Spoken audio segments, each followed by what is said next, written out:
Cancer rising to the very busy month of September 2024 in respect with astrology. I'm your Cosmic Girl 101. If you are not a fan of deep analytical information about your rising sign, this video may not be for you, may not be your jam, and I appreciate that. But if it is, your Cosmic Girl 101 has you covered. Gemini rising, you are ruled by the planet Mercury. You are mercurial. It rules your first house. It is the lord of your chart. You are a mutable air yang rising sign. Let's talk about the slower planetary transits for the month of September. On the 1st, we have Pluto retrograding back from Aquarius into the sign of Capricorn, your 8th house, and goes direct on October 11. Uranus, the same day, starts its retrograde in Taurus, your 12th house, and goes direct January 30, 2025.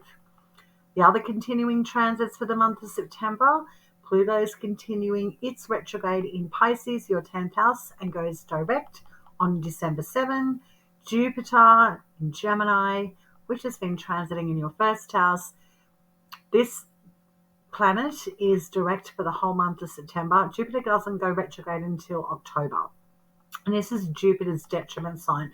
So Jupiter doesn't do well in mercurial signs because it's ruled by Mercury and Jupiter. And Mercury are very, very different planets. They don't really see eye to eye. So feel free to leave any comments in the comment section below how Jupiter has been going for you when it's been transiting in that first house of the self, your physical body, your image, how other people see you, your psychology. How's Jupiter been treating you, if you will, in that first house, Gemini rising? Saturn continues its transit in Pisces, also your 10th house, and goes direct on November 15. Now on to the lunations for the month. What is this luminary doing in the month? Well, we see the 2nd of September kick off eclipse season. You're feeling the eclipse coming on, which is happening on the 17th. So on the 2nd of September, you've got a new moon occurring in your 4th house of security. This is the house that's connected to feeling solid in your foundations, your home, your family, your real estate, property concerns, parents, parenting. Apologies in advance for any noise my computer's making in the background. I've got a job to do. Sorry in advance. So new beginnings in this house for you. What you want to begin on this day is going to take some adaptability, changing and flexing for the next 3 years, because the eclipses between Pisces and Virgo are playing out for 3 years, all the way up until February 2027. So new beginnings, new changes that are happening in your 4th house of home, family, real estate, property, parents, parenting, anything to do with your dwelling, your sense of peace and sanctuary and support. Something new is brewing, if you will, on the 2nd. On the 17th, we see the partial full moon lunar eclipse happening in the sign of Pisces, which is opposite your 4th house, up in the 10th house, which is very public. It's to do with your career.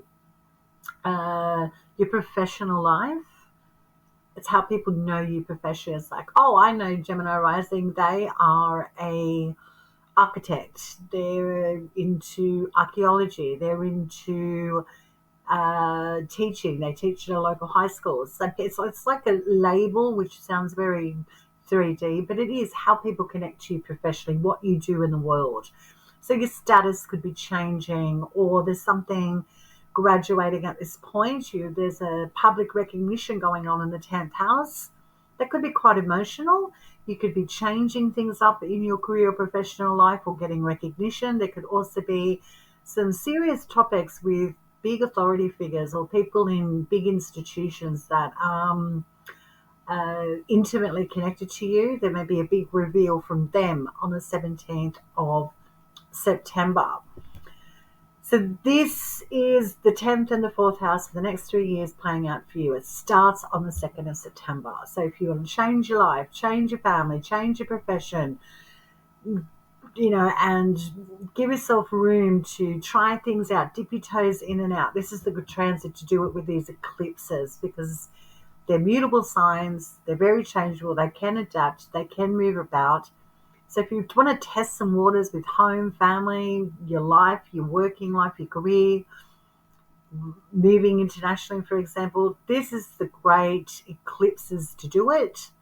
And if it's not something you're interested in and you think, oh, no, thanks, I don't really want to do that,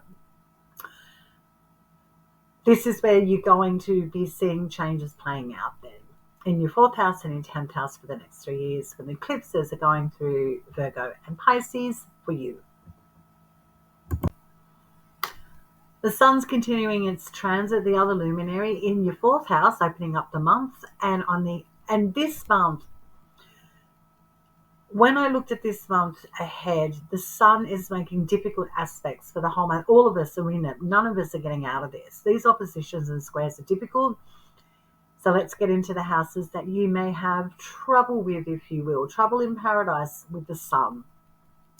Now, the sun is very life-giving. It's optimistic. It can also have to do with solar figures, people in authority. This is connected to the character, if you will, of the sun. But it's all very much to do with illumination, and it's very life-giving, but very, very powerful. So it's transiting in your 4th house, Gemini rising, and on the 8th it opposes retrograde Saturn in Pisces, your 10th house. So demands from the home and family could be grating against your professional life or your work. It could be some very serious subjects or topics going on in the home that need to be ironed out on this day. That could be pulling you away from the spotlight or your professional endeavours. On the 12th, we see the sun then squaring off with Jupiter in Gemini, your 1st house. Now, Jupiter, this planet in of itself, even though it's in its sign of detriment, Jupiter is a life-giving, very abundant, quite optimistic planet in of itself as well. But we've got the sun and Jupiter squaring one another. So what's happening here is your 1st house of the self, your physical body, your image, how people see you. So the sun transiting here, which is really highlighting attention needed in those 4th house topics that we've been discussing, is grating against you. There could be something going on physically with your body, or feeling drained. Something's exhausting you. That's going on this day. So you may need a day of rest on the 12th of September. On the 20th, the sun then opposes retrograde Neptune in the 10th house.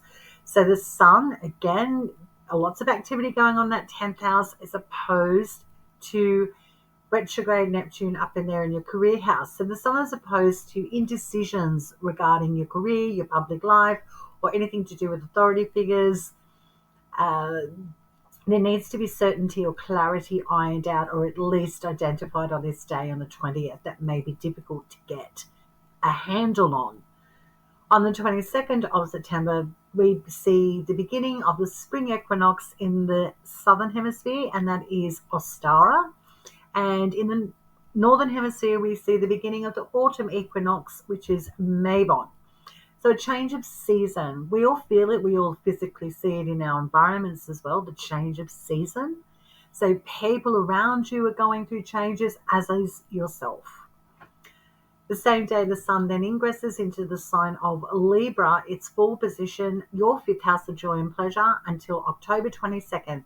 So for 4 weeks, from the 22nd of September to October 22nd, the sun is highlighting and bringing back life force, optimism and happiness in your 5th house of joy and pleasure.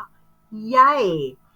The sun's traditionally in its full position. That doesn't mean the sun can't do solar things well. It just feels as if the sun is trying its very hardest to keep up the optimism and the energy, because this is Saturn's exaltation sign, which is very opposite to the sun. So the sun for you in your 5th house of joy and pleasure, you can see amplifications of activity with children, if you have any at all, subjects of children, creativity, sports, athletics is where you get fit, you get your life force back and say, yeah, I'm going back to the gym, I'm going to, lift those weights. Anything to do with romance, dating, intimacy, sex, joy, pleasure with a partner or partners. risks, risk gambling, taking risks with investments. This is the house of like adrenaline. It's where you get your adrenaline and life force pumping. So the sun here can really, lift you on high, if you will. It trines your first house, that fifth house. So it's benefiting you. Something very solar, optimistic, life-giving is occurring that really supports the self and the physical body. Fantastic transit for you when the sun is transiting in your fifth house from the 22nd up until October 22nd. Then on the 30th, the sun conjuncts Mercury. Now, Mercury is your ruling planet, Gemini rising. So this is where you could be having a significant announcement. You get important documentation, could have to do with finances as well. Something very significant is happening on this day that is very supportive of you, or you bringing in information or something about what you have been developing or working with supports that fifth house. So great day to mark in your calendar, the 30th of September. Now on to your ruling planet, which is Mercury. Opening up the month, continues its transit in Leo, your third house of the day-to-day, short distance travel, markets, education, siblings, cousins, your immediate environment, things that are habitual to you, familiar, reading, writing, teaching, learning, vehicles, technology, technological gadgets. I think I've covered it. Probably not, but the third house is a very busy house, but it's familiar to us. It's easy for us, and it's sextiles your first house. So your ruling planet in that third house is, it's whatever's going on, all this busyness, you can handle. You've got this because your rule is in that third house, aspecting in a nice sextile configuration. So this has been good, I imagine, for you, Gemini rising. Feel free to leave any comments in the comment section below. How Mercury's been going for you in your third house, of sextiles your first house, transiting in a sign of passionate, fiery Leo. So this transit keeps playing out as we open up the month, and then on the 9th, ingresses into Virgo. Now, Mercury, your ruling planet, also rules the sign of Virgo as well, and is exalted in the sign of Virgo.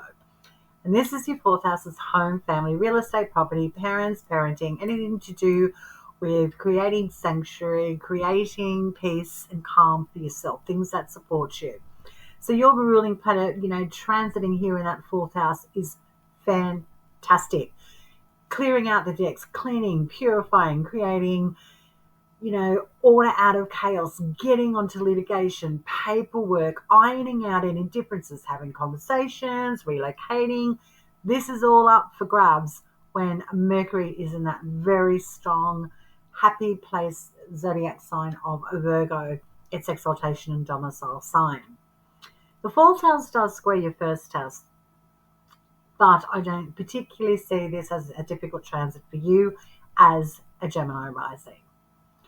On the 18th, Mercury then opposes retrograde Saturn in the 10th. So your 4th and 10th house in grading it out again on the 19th, 18th. There could be problems, litigation, paperwork, conversations that are difficult that really are affecting your public image or your professional life. If you need to have difficult conversations, if you feel like you're losing your grasp or things aren't slowly, transforming the way you want them in regards to your career, or seeking out those changes, if any at all, that you want professionally, this could be a frustrating day for you. On the 25th, it opposes retrograde Neptune in your 10th. So getting details, getting information, getting something firm and getting the facts and figures may be troublesome on this day, connected to your career, public image, what you do professionally, and even authority figures. So another difficult day to navigate on the 25th. Then on the 26th, your ruling planet Mercury ingresses into Libra, your fifth house, until October 13th. So now your ruling planet's transiting in that fifth house, sextiles your first house. This is an easy aspect for you to navigate. What's easier is having conversations, traveling, all to do with those fifth house topics. If you've got extra cash, you might be taking a risk. You might be going to the casino. You might be making an investment you never thought you'd invest in before. You may be on the move and being very active with romantic partners, children, discussions about children. There might be lots of changes going on in connection to sports, getting back to the gym. This is a very active transit when your ruling planet is in that fifth house of joy and pleasure, trining your first house. Favorable transit for you. Mercury in your fifth house from the 26th of September till October 13th. Now on to planet Mars, our personal planet Mars. Well, it's been transiting in your first house. How's that been? And on the third squares retrograde Neptune in the 10th. So you may be feeling a push-pull situation. You may feel lethargic. You may not want to be, interested on this day in work. You don't want to be out in the public, or you just feel like something's off in regards to your projection publicly. Typical day on the 3rd of September. On the 4th, then Mars ingresses into Cancer, traditionally its fall position, until November 3rd. This is your second house of finance, assets, your possessions, your investments, your money. Anything here in the second house that supports you, the self. So you may have some very passionate days from the 4th up until the 3rd of November and trying to rally in finance and support. That really does give you a sense of security when Mars is transiting in Cancer, your second house. You're very protective, you're very heightened in as much as you're trying to be eliminating debt, you're trying to rally in money, bring it into you. So you could be working harder than usual. You could feel very rambunctious, if you will, when Mars is transiting in Cancer in its fall position, your second house, until November 30.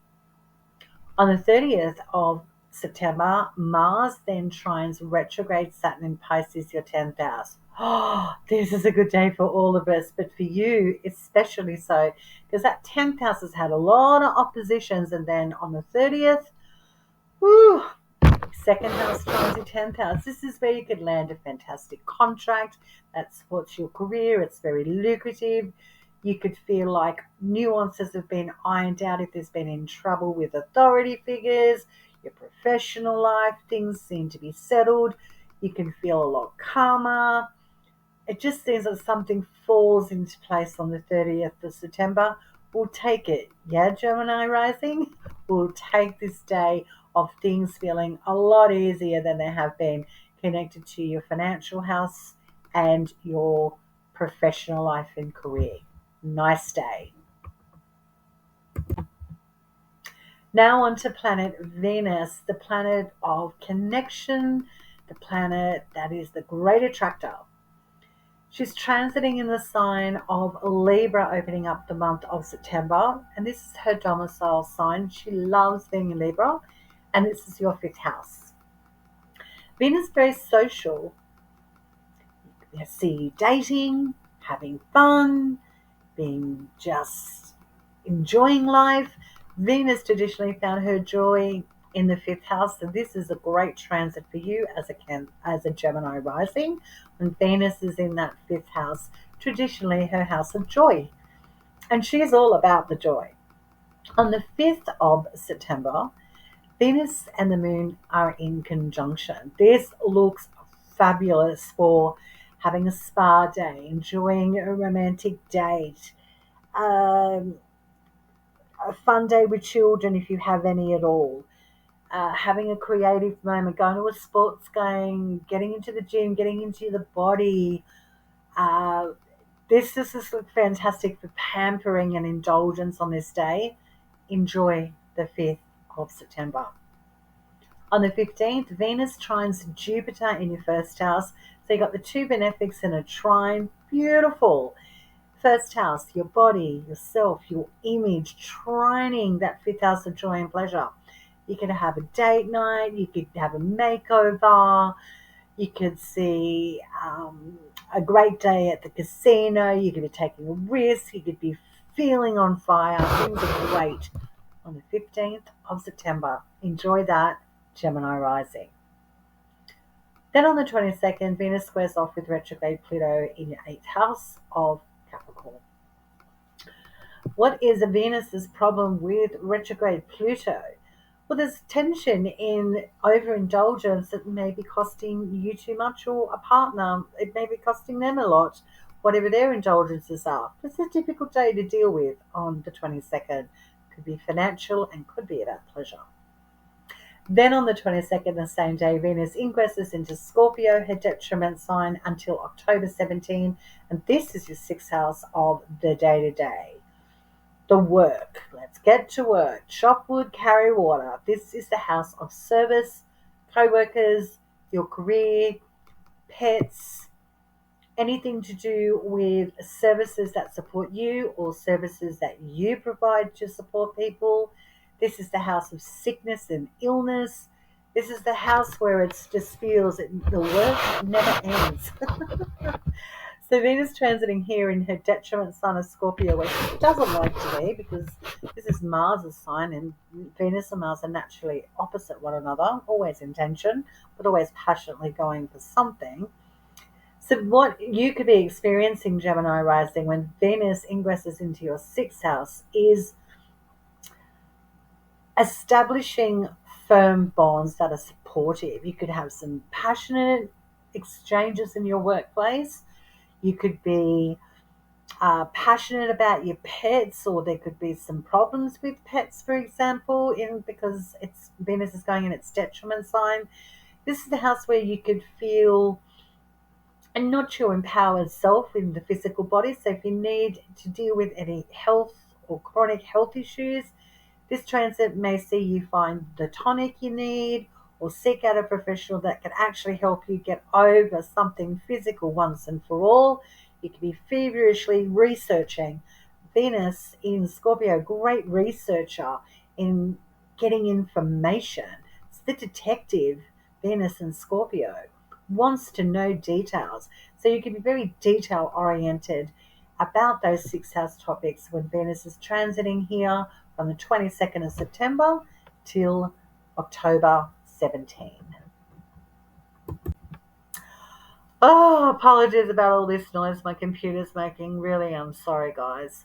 I'm your Cosmic Girl 101. I'm signing off. I trust you have a fabulous month of September. Please consider hitting the bell notification button to receive the latest postings that I upload here on this Cosmic Girl 101 YouTube channel. If you like my style of astrology, consider liking, sharing, and subscribing to the channel. If you haven't already done so, I would appreciate that. Until next time, Gemini rising, you have yourself a fabulous month of September 2024. Let the changes begin.